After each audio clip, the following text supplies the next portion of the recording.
ప్రజాభవన్లో ప్రతి మంగళ శుక్రవారాల్లో ప్రజావాణి కార్యక్రమం నిర్వహించాలని కాంగ్రెస్ ప్రభుత్వం నిర్ణయించింది. అందులో భాగంగా మంగళవారం ప్రజాభవన్లో ప్రజావాణి కార్యక్రమం మొదలైంది. ఉదయం 10 గంటల నుంచి మధ్యాహ్నం 1 గంట వరకు ప్రజావాణి ఉండనుంది.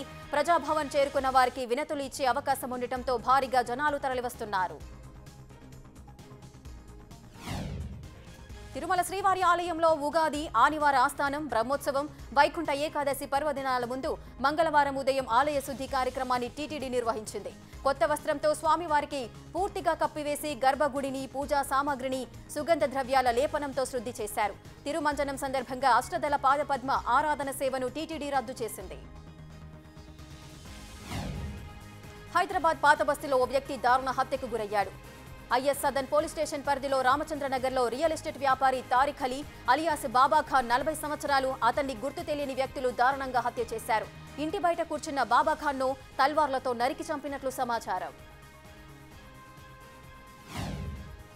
తెలంగాణ మంత్రి సీతక్క గుడ్ న్యూస్ చెప్పారు. రాష్ట్రంలోని అంగన్వాడీ కేంద్రాల్లో ఖాళీగా ఉన్న 14,000 పోస్టులను త్వరలోనే భర్తీ చేయనున్నట్లు తెలియజేశారు. మహాలక్ష్మి పథకం గురించి ఆటో డ్రైవర్లు ఆందోళన చెందాల్సిన అవసరం లేదని, వారి సంఘాలతో కాంగ్రెస్ మేనిఫెస్టో కమిటీ చర్చించిన తర్వాతే హామీని ప్రకటించామని తెలిపారు. ఆటో డ్రైవర్లకు సంవత్సరానికి 12,000 ఇస్తామన్నారు. చైనాలో భారీ భూకంపం సంభవించింది. ఘటనలో 110 మందికి పైగా మృతి చెందారు. మరో 100కు పైగా బాధితులు గాయమైనట్లు తెలుస్తోంది. వారిలో చాలా మంది తీవ్రంగా గాయపడ్డారు.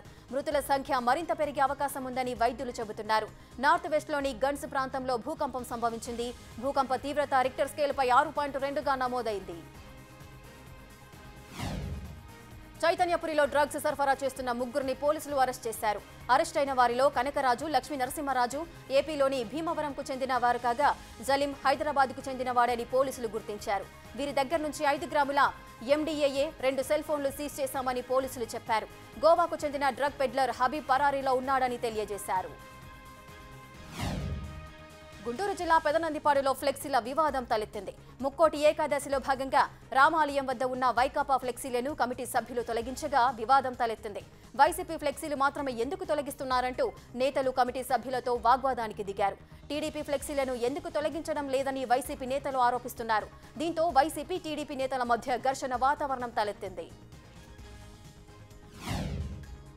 కాళేశ్వరం ప్రాజెక్టులో అవకతవకలపై సీబీఐ విచారణ కోరుతూ TPCC election coordination committee chairman Niranjan Reddy petition దాఖలు చేశారు.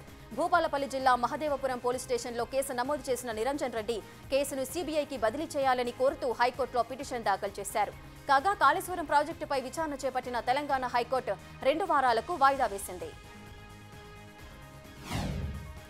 రేపు అసెంబ్లీ సాక్షిగా రాష్ట్ర ఆర్థిక పరిస్థితిపై శ్వేతపత్రం విడుదల చేస్తామన్నారు మంత్రి పొంగులేటి శ్రీనివాసరెడ్డి. బీఆర్ఎస్ నేతలపై మండిపడ్డ ఆయన కేసీఆర్ పాలన పూర్తిగా అవినీతిమయమని విమర్శలు గుప్పించారు. గులాబీ నేతలు ఇప్పటికీ అధికారంలో ఉన్నామన్న భ్రమలోనే ఉన్నారని ఎద్దేవా చేశారు పొంగులేటి. దేశవ్యాప్తంగా పలు రాష్ట్రాల్లో కోవిడ్-19 కేసులు పెరుగుతున్న దృష్ట్యా అన్ని రాష్ట్రాలను అప్రమత్తం చేస్తూ కేంద్ర ఆరోగ్య శాఖ అడ్వైజరీ జారీ చేసింది. కరోనా వైరస్ కొత్త సబ్ వేరియంట్ JN.1 కేసులు ఇటీవల కేరళలో గుర్తించారు. దీనిపై స్పందించిన కేంద్ర ఆరోగ్య శాఖ భారత్ సహా 38 దేశాల్లో ఈ కొత్త వేరియంట్ గుర్తించినట్లు వెల్లడించింది. ప్రపంచ ఆరోగ్య సంస్థ ఇచ్చిన సూచనల మేరకు తగిన జాగ్రత్తలు తీసుకోవాలని రాష్ట్రాలను హెచ్చరించింది. ఈ నెల 22న బంద్కు మావోయిస్టులు పిలుపునిచ్చారు. ఈ మేరకు పత్రికా ప్రకటన విడుదల చేశారు. జార్ఖండ్, బీహార్ విప్లవోద్యమం కొనసాగుతున్న ప్రభుత్వ భద్రతా బలగాల దాడులను ఖండిస్తూ అక్కడి ప్రజలకు అండగా నిలబడుతూ బంద్కు పిలుపునిచ్చారు. బంద్ను విజయవంతం చేయాలని జేఎండబ్ల్యూపీ డివిజన్ కమిటీ పిలుపునిచ్చింది. పల్నాటి ఉత్సవాలలో కారంపూడి ఎస్ఐ బతుకుదెరువు కోసం వచ్చిన 70 ఏళ్ల వృద్ధుడిపై దాడి చేశాడు. కాలితో పొట్టలో తన్నాడు. దీంతో వృద్ధుడు అపస్మారక స్థితిలోకి వెళ్లిపోయారు. తిరునాళ్లలో వృద్ధుడు రంగుల రత్నం పెట్టుకున్నారు. ఉచితంగా రంగుల రత్నం ఎస్ఐ బంధువులు తిప్పమన్నారు. తిప్పలేమని వృద్ధుడు చెప్పడంతో కోపంతో ఉన్న ఎస్ఐ వృద్ధుడిపై దాడి చేశాడు. జగిత్యాల పట్టణంలో మత్స్యకార సొసైటీకి రాష్ట్ర ప్రభుత్వం పంపిణీ చేసిన చేపలు నాసిరకంగా ఉన్నాయని మత్స్యకారులు ఆందోళన వ్యక్తం చేశారు. జగిత్యాల సమీపంలో గల ముప్పాల చెరువు, తిమ్మాపురం చెరువులో సిల్వర్ ఫిష్ అని ఏదో ఒక కొత్త రకం పేరు చెప్పి సీడ్ పోసారని, ఏడాది కాలంగా ఇవి పెరగడం లేదన్నారు. నాసిరకం చేపలు వేసి తమను మోసం చేసిన కాంట్రాక్టర్పై చర్యలు తీసుకోవాలని గంగపుత్ర కులస్తులు డిమాండ్ చేశారు. నెల్లూరు జిల్లాలో భారత్ మైన్లో జరుగుతున్న అవినీతి అక్రమాలపై సోమిరెడ్డి చంద్రమోహన్ రెడ్డి చేపట్టిన సత్యాగ్రహ దీక్షను పోలీసులు భగ్నం చేశారు. తెల్లవారుజామున 2:30 గంటలకు సోమిరెడ్డిని దీక్షా శిబిరం నుంచి బలవంతంగా ఎత్తుకెళ్లారు. దీంతో అడ్డుకున్న టీడీపీ కార్యకర్తలపై లాఠీ చార్జ్ చేశారు. పోలీసుల చర్యకు వ్యతిరేకంగా టీడీపీ కార్యకర్తలు నినాదాలు చేశారు. సీఎం రేవంత్ రెడ్డికి ఎంపీ బండి సంజయ్ బహిరంగ లేఖ రాశారు. మిడ్మానేరు ముంపు బాధితుల సమస్యను అసెంబ్లీలో ప్రస్తావించడం అభినందనీయమని లేఖలో పేర్కొన్నారు. దీర్ఘకాలికంగా పెండింగ్లో ఉన్న మిడ్మానేరు బాధితుల సమస్యలను పరిష్కరించాలని బండి లేఖలో ప్రస్తావించారు. త్యాగాల పునాదులపై ఏర్పడ్డ తెలంగాణలో ప్రజా ఆకాంక్షలకు అనుగుణంగా పాలన కొనసాగిస్తూ ప్రజాస్వామ్యబద్ధంగా పనిచేయాలని అన్నారు. నిజామాబాద్ వరుస హత్యల కేసులో విస్తుపోయే నిజాలు బయటపడుతున్నాయి. ఆస్తి కోసమే ప్రసాద్ కుటుంబంలోని 6గురిని కడతీర్చినట్లు పోలీసుల విచారణలో నరహంతకుడు ప్రశాంత్ చెప్పినట్లు తెలుస్తోంది. ఒక్కొక్కరిని ఒక్కో చోట తీసుకెళ్లి ప్రశాంత్ హత్య చేశాడు. ఇప్పటి వరకు 3 మృతదేహాలే లభ్యమయ్యాయి.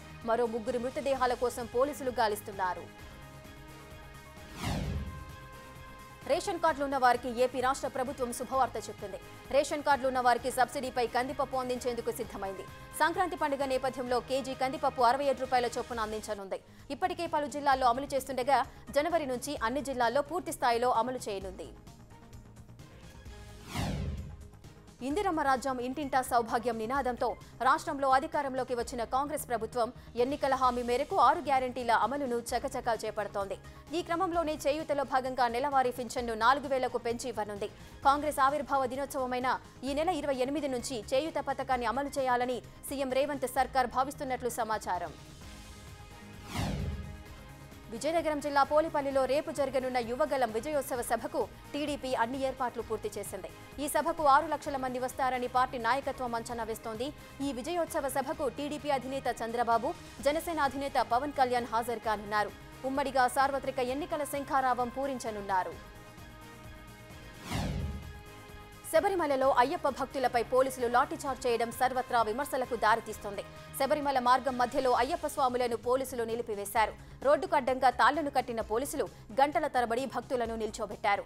ఈ క్రమంలోనే చిన్నపిల్లలున్నారని ఎంతసేపు నిల్చోవాలంటూ అయ్యప్ప భక్తులు నిలదీయడంతో పోలీసులు లాఠీచార్జ్ చేశారని వాపోతున్నారు.